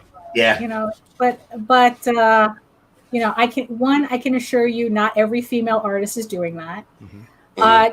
Two, being 21 and cute is not the same thing as whoring out a book.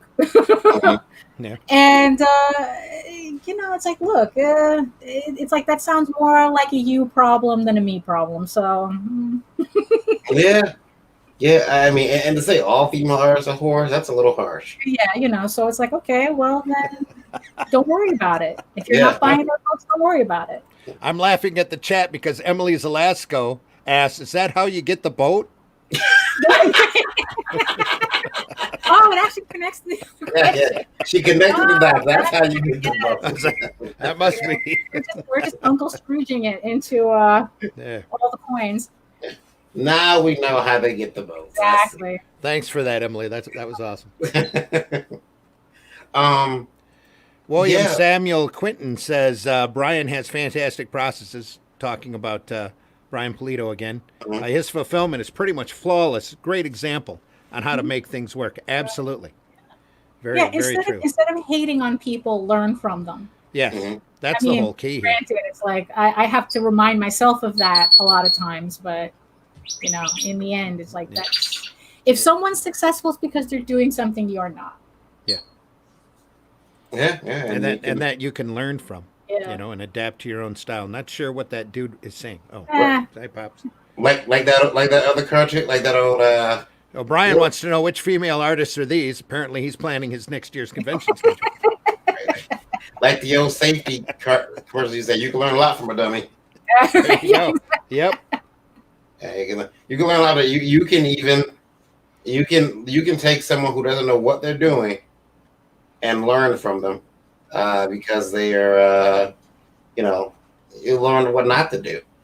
Guys, do you think? And this is from Indie Vote as well, Indie Vote Radio, and thank you guys for sending so many questions today.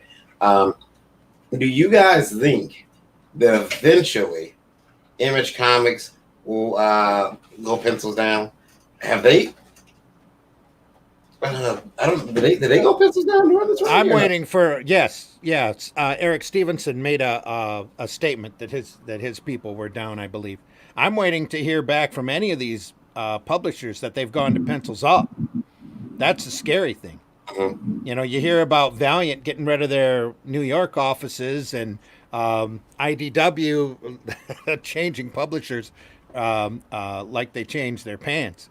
Uh, But you don't hear of anybody actually coming out there and going, "We're back up. We're in full production. We've got stuff coming out. Mhm. You know, look at our stuff." And I would think I don't know why that hasn't hit the media yet.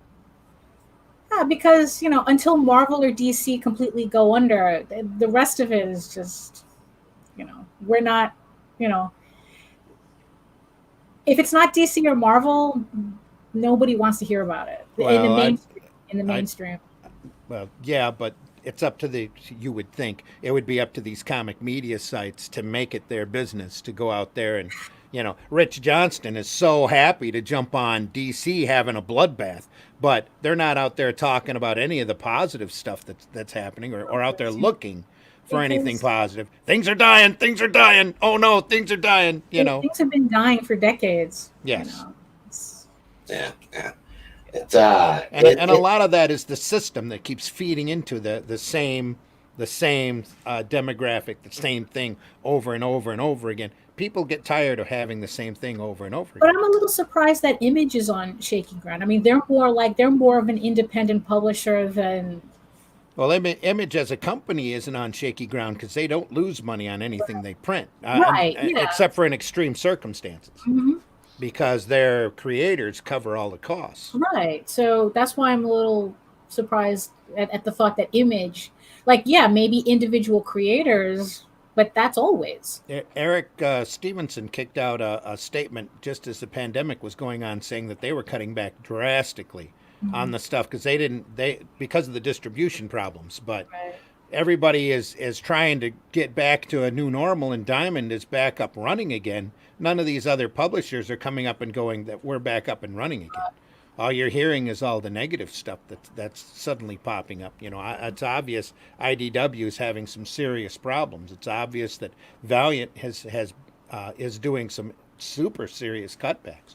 But who's out there producing, especially and you got to feel for them, especially these retailers out there right now who don't know if any of their product, one, because of the pandemic, is not necessarily Diamond's fault, but because of the problems between Diamond and the retailer and getting boxes to them, if they're going to have product on time, if they're going to be able to sell product, if they're going to be able to cover their rent, and on and on and on. Yeah. You would think some of these publishers would be out there trying to make product specifically to bring people back into the retail shops and help the retailers out. And other than Walking Dead, and again, that's Image, the Negan special that Kirkman did, and all kudos to him for doing it. I haven't heard of anybody out there trying to help the retailer. Yeah. This question is from Kevin Carter. Like, that sounds like a comic book hero. Kevin Carter.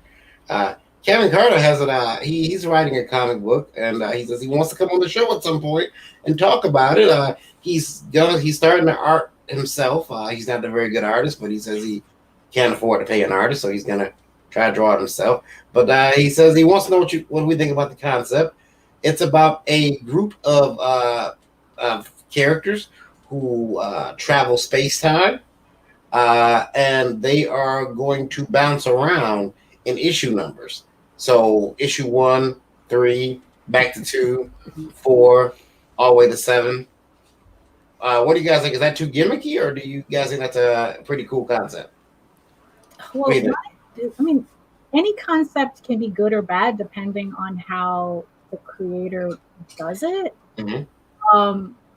The bouncing the issue numbers though might be an issue. It's I don't know. I mean, but then again, it's like at the same time, it's like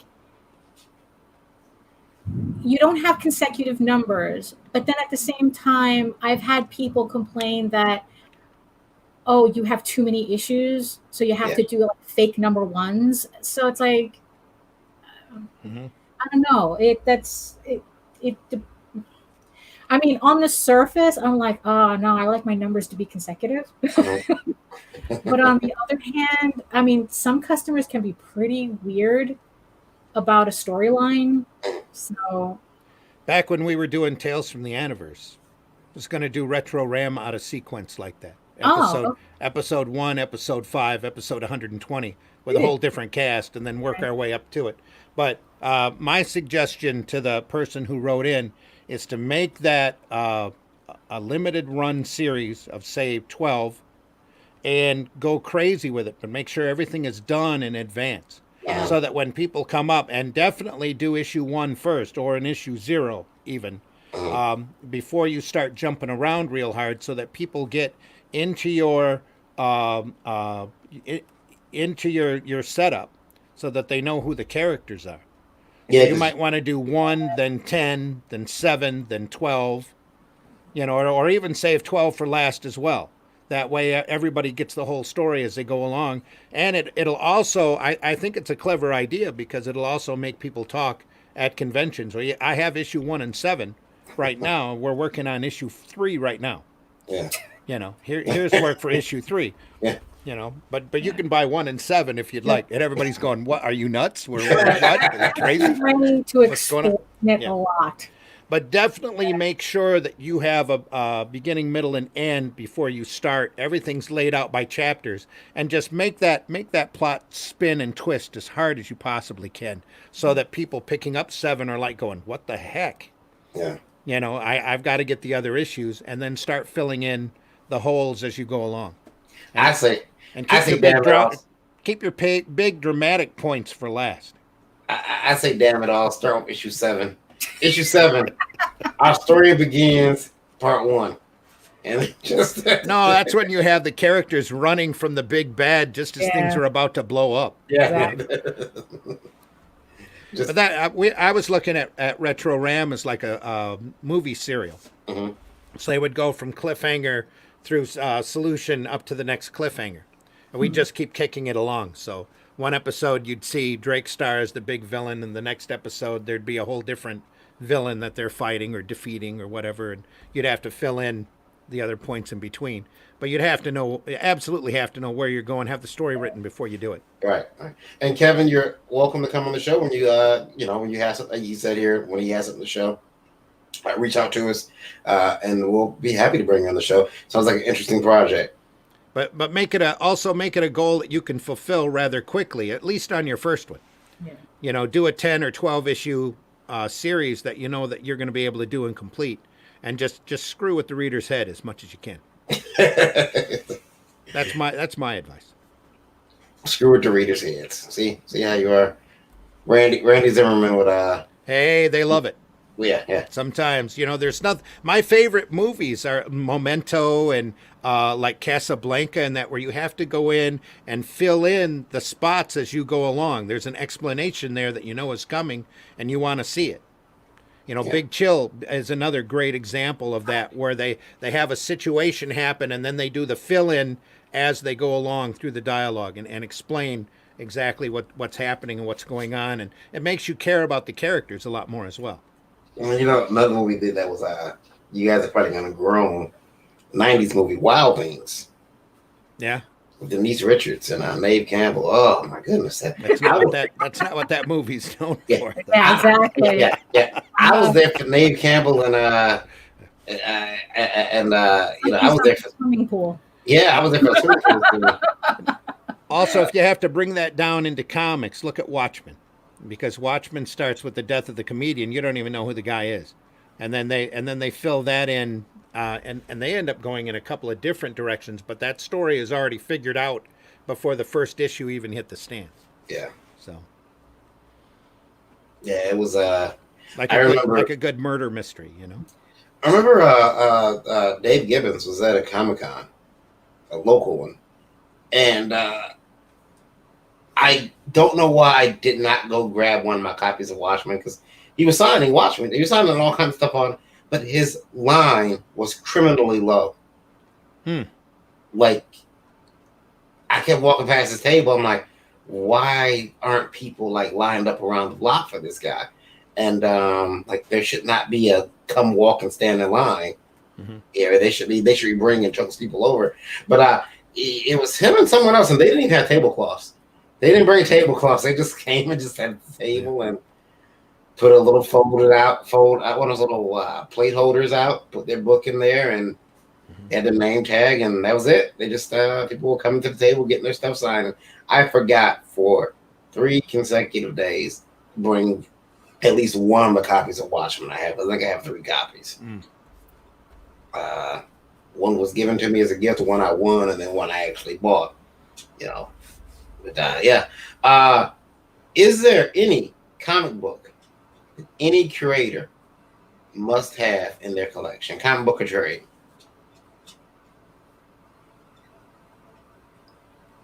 Daphne, any ideas?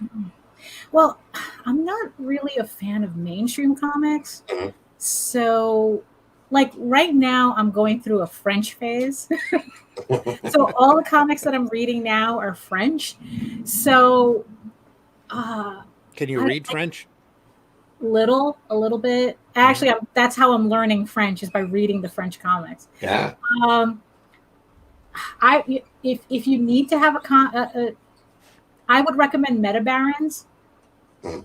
I enjoy that book a lot. I mean, unfortunately, the artist passed from COVID, so I'm a little distraught that I won't see any more artwork from that guy. But yeah, I would recommend Meta Barons because it's just like some crazy Jodorowsky. Is it Jodorowsky? Yeah, Jodorowsky.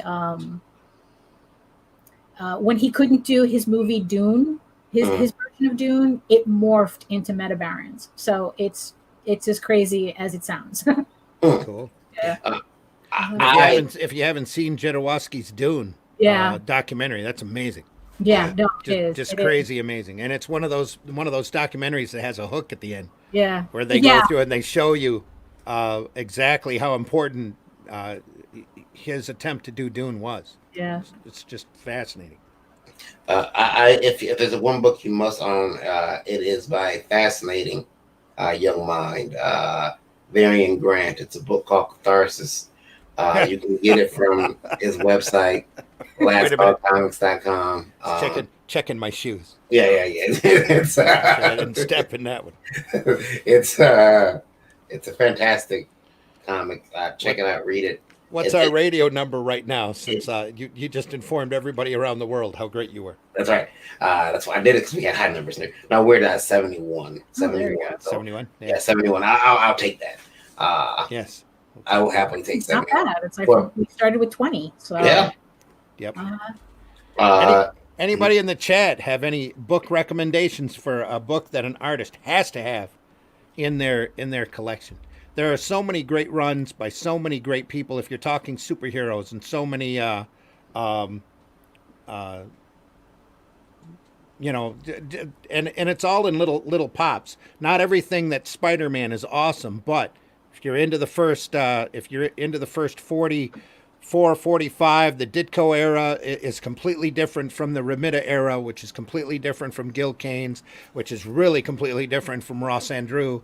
And they run in spurts, and really you have to check around. And anymore, it's really a difficult fight in order to find reprint collections because the Marvel and DC are not reprinting any of their older stuff anymore. But there's some really classic stuff. If you're ever at a show and you see a Showcase Presents that collects DC stuff in chunks, for $10 or less, buy them. If you find essentials, Marvel essentials out there, and there was a while at conventions because Diamond blew a lot of their back stock off, and you could pick up essentials for $5 a hit. And the majority of that stuff in each book, you're going to find maybe 1 or 2 or 3 or 4 gems unless you're on a really great run. And everybody has their own opinion about what's good and what's not good as far as their classic superhero runs, usually from the perspective of when they grew up. You know, the original Avengers versus Defenders fight, the first 50 Defenders, the first 50 New Teen Titans, the first the John Byrne, Terry Austin X-Men, undeniably classic. Watchmen is another good example. The a V for Vendetta collection, which I haven't seen DC do in a while, but I haven't been keeping up with what they're reprinting and what they're not. That is also David Lloyd's material is amazingly good. There's any of a number of things out there. I don't think there's one real definitive collection that you can get that would sum up the perfect comic. That's part of the art form and part of the just the love for the material. If you're going to go European, the Rocco Vargas has a collection. What's the guy's name? And I don't remember, but that's the name character that Dark Horse kicked out a long time ago. There's all sorts of quick hits, because the artists, the high points in comics, in my opinion, really come in quick spurts. It's not an individual character. It's the right artist and the right writer on the right book at the right time. Which is a lot like the book I told you about, Catharsis. The writer, Varian Graham, is also the artist. It's just a tremendous talent. And one of my favorites is the Archie Goodwin, Walt Simonson Manhunter. It came out back in the 70s. If you find that collection is ideal, especially if you want to learn how to write and draw an incredibly tight story in an incredibly small space, because most of those episodes were in seven-page chunks, just like Will Eisner Spirits. If you find the archive books of Eisner Spirits out there, if you want to learn how to write and draw a real tight short story, you can't get a better mentor than Will Eisner, and all of those books archives are available if you can find them. You should pick them up, especially anything from like volume 14 on is just incredible classic material. The question from a statement, actually, I guess it's kind of a question from Linda. Linda says, guys, do you buy a lot of comics? Have you ever found a book that was priced way below its value? And if so, what was it? I'll tell you what it was for me. I was in a bookstore, and they had Will Eisner's A Contract with God, clearance priced on the back, $2.10. Wow. Yeah. And I picked it up. I snatched it, threw it in my basket, and I quickly bought it before they realized their folly. $2.10. You really have to hunt around at conventions, but they're out there. There's a lot of dealers out there that are selling graphic novels incredibly cheap. You can find some really good sets. I think I picked up I have a collection of Savage Sword of Conan, the black and white reprints, that I think I picked up for $4 each, and the books are this thick. Yeah, yeah, it's Dark Horse reprinting those. Yeah. Yep, really good. There's all sorts of, like I said, there's all sorts of bargains. That Manhunter set that I was just pointing out I picked up at Ollie's. Ollie's had a big clear out. They're a odd lot wholesaler. They were selling $10 DC books for $2. They were selling omnibuses that were normally $120, $125 for $20. The deals are out there. You just have to be sharp-eyed and keep looking. Yeah. And follow-up question from Linda about books. Are there any books that you guys look for? Are there any holy grails, independent or mainstream, that you'd like to find? I don't have any. I mean, there's a couple books that I've lost throughout time that I'd love to have back. But some of them are worth a little bit of money now. But I would like to have some of those back. I try to buy stuff now if I think it looks unique. Randy has me on this kick of buying unique trades or kind of weird format books. I bought a Marvel book a couple weeks ago called Arena, and Randy hadn't seen it either. What was the year on that, Randy? Was it 89 or? Probably back when they were doing their graphic novel run. Yeah, it's a pretty weird looking Marvel book. It's a trade, and the art doesn't look like typical Marvel, but that's back when they were probably adventurous as a company. Well, there was a while there they were actually artistic. Yeah. So I mean, they went through and printed the entire Mobius library, including a lot of the Lieutenant Blueberry material that is just amazing. That's a hardcore Western he didn't sign it Mobius either. He signed it Gerard. He signed it under his real name because he uses Mobius when he does the fantastical Yeah. material. The only thing I didn't like about the reprints is that the lettering is so tiny.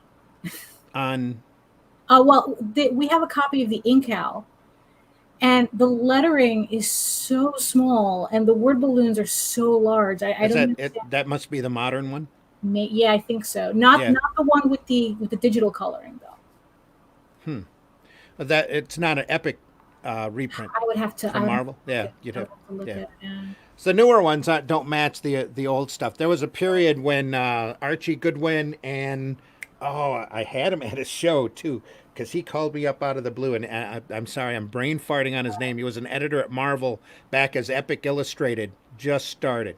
Him and Goodwin, when they were doing Epic Comics, really cared about the artwork and the packaging that they did. And Epic did a whole series of just beautiful trade paperbacks on all of Mobius's material, and a lot of other artists at the time too. They picked up and did just really good art books that tried to pick up that. That's back when they were doing their graphic novel line. Even ridiculous books like Super Boxers were worth looking at. You know, that some great stuff out of that period. Super Boxer sounds funny. Yeah, Ron Wilson Ron Wilson, I never had any appreciation for because he was a regular worker at Marvel, always hitting a monthly gig. And Super Boxers is really unique. It's odd, but it's really unique and beautiful. They printed back. That's back when they were doing magazines and graphic novels and trade collections. And they were an actual publishing house. Yeah, they were an actual publishing house. Yeah. And they were doing some phenomenal work. But yeah, I'm with Varian though, that it's like I have more of a lamentation for the books I lost rather than there's a holy grail for. But even then, like the books I lost, it's like I'll be like, oh, why did I get rid of that? Yeah. And then, but it's not enough of an incentive to actually go look for it again. I mean, that's just pretty much what that is. I'll tell you guys something funny because I have to destroy. I'm like the Taika Waititi of comic book news journalism. Uh-oh. Even if it's a high emotional question, I have to come in with a joke at the end. Okay. But when I have what I consider the Varian Grant's cursed collection, okay, I think I put the curse on there. I know I've got. Here's the problem. I've had some stuff stolen from me in the past, some comic books and everything. And recently, over the last 2 years, I have started replacing those books. And I've replaced.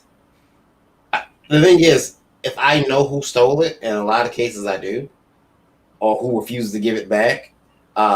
So, for instance, I had a gentleman who stole an art book from me. He was a big Jim Lee fan. He stole the art book. I seen it in his duffel bag and said, "Hey man, that's my book." No, it's not. It's mine. Now this, excuse my language, but this dude couldn't rub $2 together. Okay, like he tried to cheat me out of an art desk he bought from me. I sold him a $200 art desk for $15. He gave me $3 the first day, $5 the next. Oh my god! And was like, "I paid you off." I'm like, "No, you still owe me some money." Like, dude, come on, you're trying to cheat me on a little bit of money. I said, "Tell you what," I said, "I'll give you." I said, "You give me $8. No. I said, "You owe me 15. No. I owe you. I gave you the money. I said, "No, you only gave me $8. I said, "Tell you what, if that's a problem, I'll give you the 8 back." Yeah. But you haven't given me 15. Yes, I did. I said, tell you what, if you gave me $15, I don't think you did. But I'll give you $15 back then. Because you didn't pay me for the stable. I can take this table and set it aside for 50. But anyway, that same SOB stole my Jim Lee Wizard book. And the weirdest thing was I found the book online. I bought it. I bought the book a couple weeks before Jim came to a local show here. Uh, and the dude, I hate to say this, but the dude got sick. And then I took the day I took the book to a convention and had Jim sign it. The week after that, the dude was dead. Ooh. Now, I thought that was that doesn't, what happened again on the book I replaced? The person I know who stole it died after I bought the book again. So it is Varian Grant's cursed collection. Are you sure it's not because you were sneaking into their house and smothering them with a pillow? No. They died. They all died in the hospital. Damn it. So I snuck into the hospital. Yeah. I stuck in the hospital and finished them off. They should have never taught me how to make chloroform. No, but these so I'm telling you right now, if you stole a book from me and I replace it, your days are numbered. Amazon is the worst thing that could happen to you. I can't read that comment. Nine Realm Comics says you need to put them in a body bag, Johnny. Yeah. I'm do y'all want to make me replace a couple of these omnibuses that I got out there floating around? And it's gonna be Why do you loan your big books out? Yeah. Can I read that? Sure. Yeah. Then they take out here. He doesn't even let me touch the omnibuses that he buys. Because no, you send the pages. I'm worried now because I loaned out to a longtime friend of mine. I had a hardbound collection of all of the Monster Society of Evil stories of Captain Marvel that was in a slipcover, and it's been over 2 years, but we've had the pandemic and that, so it's like, Rick, it's time to return my book because that's irreplaceable. Yeah. It's like, Rick, you need to replace my book. Give it up. Yeah. I'm sure next time I see him, he'll go, "Oh, I just forgot it." Yeah. Anyway, but sure you did. On Booth Babes, Brian Germain says, "Sadly, I'm such a nerd that I look at the comic." That's all good. That's all good. So none of the ladies that draw or paid for me do anything like that. They create great art, and books sell on that merit. William Quinton says, "Yeah, they do that too." There was a recent little dust up about some artwork. I was on everybody's side, and then the artist posted a picture, like the person was describing, with them in the artwork, like, well, hello, this is my new picture, and I was like, oh, let's forgive him, you sweet angel, leave her alone, leave her alone. And Randy, and Randy lectured me. Anyway, every indie comic creator I know is hustling hard. Look at Mike Shea, Madeline Holly, Rosing, Sam Johnson, Brian Hawkins, getting titles together with the same high quality they're each known for. I guess William wants to talk. It says, we're working on interior pages for 47 Furious Tales, issue 2. Alexa Veldhuizen did such a fantastic job in issue 1. I'm really looking forward to bringing issue 2 to Kickstarter. Such great artists coming out of the Kubert School. Yeah, a lot of good artists coming out of there. Nine Realms Comics suggests Elysian Fields, cough, cough. So it's Michael Oden, yeah. William, again, when you talk about classic stuff, says Strangers in Paradise. Also a great independent comic. Strangers in Paradise is a book that, you know what, I know that I have to read that, as well as 100 Bullets. You don't have to read 100 Bullets. Well, I should before there's a TV series. I'm sorry, I'm sure it's a good movie, or a good series, though. At some point, they'll make a TV series. I want to be able to say, book's better. Strangers in Paradise. A lot of people talk about that book. I read the first couple issues and just could not get into the soap opera. Thank you. I kind of felt the same way about it. I felt that he couldn't decide whether he wanted to do like a cartoony comedy or a serious drama, and I was kind of turned off by that. Yeah, I kept comparing it almost in tone to Omaha, the Cat Dancer, but the, Right. the soap opera in Omaha was so much more interesting to me. Yeah, but I think it's because in Omaha the tone was consistent, Hmm. and in Strangers in Paradise the tone wasn't, and it kept like taking me out. So yeah, I never got into it. I think I don't even think I made it to like issue 9 or something. I ended up picking up a set of his omnibuses, a set of his collections. I still haven't gotten into them. Nine Realms says again, but in all seriousness, as a Cap fan, I would say either New Deal from the Marvel Knights era of books or the entirety of the Ed Brubaker run. I'm still a big fan of the Roger Stern, John Byrne material. That they kind of sat down and defined. Everybody goes in and tries to define Cap, at least the ones that care about the character. That is. So. I wish they would go back and recollect a lot of those old Shadow of the Bat Batman stories from the '90s that I was reading, and I was one of the first series that I made sure I collected was issues 1 to as a kid. I was like issues 1 to like 22. Mm-hmm. I was getting those, and I still have them, and I love those books because they throw Batman in Arkham, and guy there is like, no, don't take his mask off. He's gonna give it to me willingly. It was a really cool story about why Batman ended up in Arkham. I don't want to ruin it for everybody, but I think it's 4 issues long, so it's a quick read, but pretty good story, in my opinion.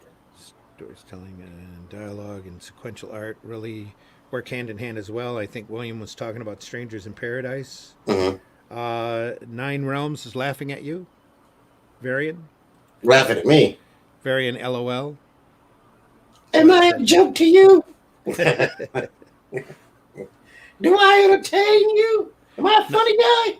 Nine Realms says, I lent a buddy of mine my volumes of 5 Ghosts of Fabian Gray, and I still haven't gotten them back.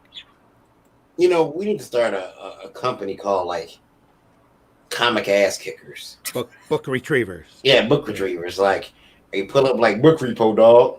Yeah, book repos. Yeah. Where that Birds of Prey, dog. Signed by Gil Simone. Hand it over. No. Meredith is popping in to say hello and good morning. Good morning. And Good morning, stay Meredith. creative. Good morning, Meredith. Good morning, Meredith. She's the comic noob. She is That's Nuba with a B at the end of it. Nuba. That's right. Yes. Also, somebody who's like a sponge, and in another year or two, she's gonna probably not even a year or two, a day or two, she's gonna know more than me about the industry. She's Probably gonna already need to does. change her name. Yeah, she'll be. Oh, I know she can't call herself that, but she'll just be she'll be a curmudgeon. The comics. That's years from now. Yeah, I don't know, man. For Meredith, at least. Yeah, you know how quick this industry can age you. Yeah, that's for sure. We've got a great quote from Jack Kirby for that. Yeah. Yeah. Break your heart. I'm looking. I can't find it. We got too many of these little tags up there. There it is. Kid, comics will break you hot. Yeah. and again, I have to apologize. For years, I've attributed that quote to Neil Adams. I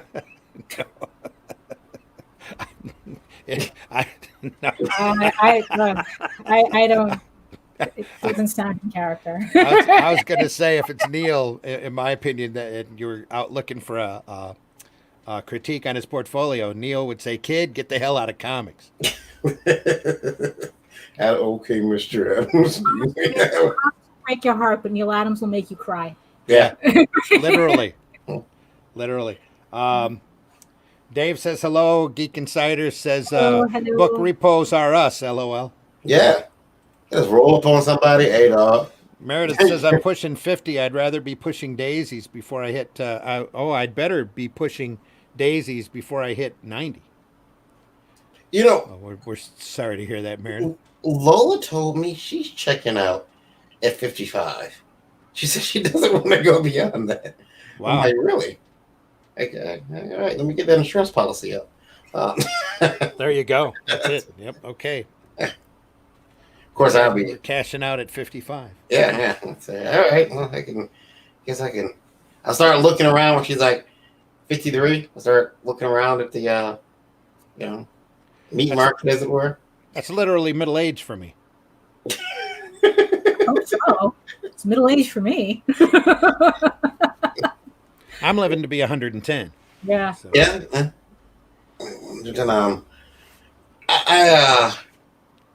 I just hope that I can put out a few more comics before I Yeah. you know. I remember it broke my heart in the Stan Lee documentary. He says, "I just wish there were more time." Yep. Well, And I was like, and he was still alive then. And I'm like, Yeah. Well, let's hope so if he made that quote. It's what? I said, let's hope so if he made that quote. Oh yeah. Just wish there was more time. um, Sorry, ding, you died 3 weeks ago. yeah. It's you just feel like here's Stan, take some of my years. I don't need them. But yeah. Weird things happen to Stan too. We talked about it before. They were still in his blood. William says, I've got too many comics to make. I'm going to have to try to make it to 100. Yeah. Yeah, at least he gave me 98. Yeah. And I gotta make sure it's 98 because I plan to go out big in 97. I plan to go out big now. Mr. Grant, you need to come in immediately. oh, Oh, yeah. Obviously, you're just coming in, Meredith. She told us all about her printer earlier. Yeah, She says, it's, Daphne, is that a printer behind you? What kind is it? yes, it's the okay. So that's a scanner on top. So that's not the full printer. This is the Canon Pixma Pro 100. I use it to print my blue lines. Either that or it's just an old style boombox. Oh, that's in the other room. That's Yeah, a turntable on top. You're not fooling us. It runs about $400, but if you look hard, you can actually get like a half off coupon sometimes. I literally bought mine the day after a half off coupon from B&H expired, so that hurt a little bit. But yeah, so just keep that in mind if you're in the market for one. Look for the rebates. Yeah, what's that model called again?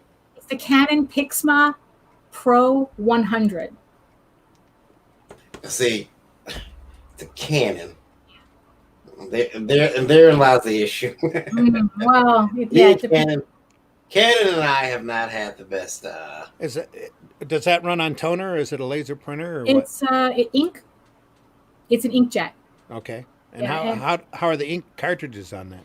Well, since I'm mostly printing blue line, it lasts for me. It lasts like I just recently changed the cartridges after about a year, Wow.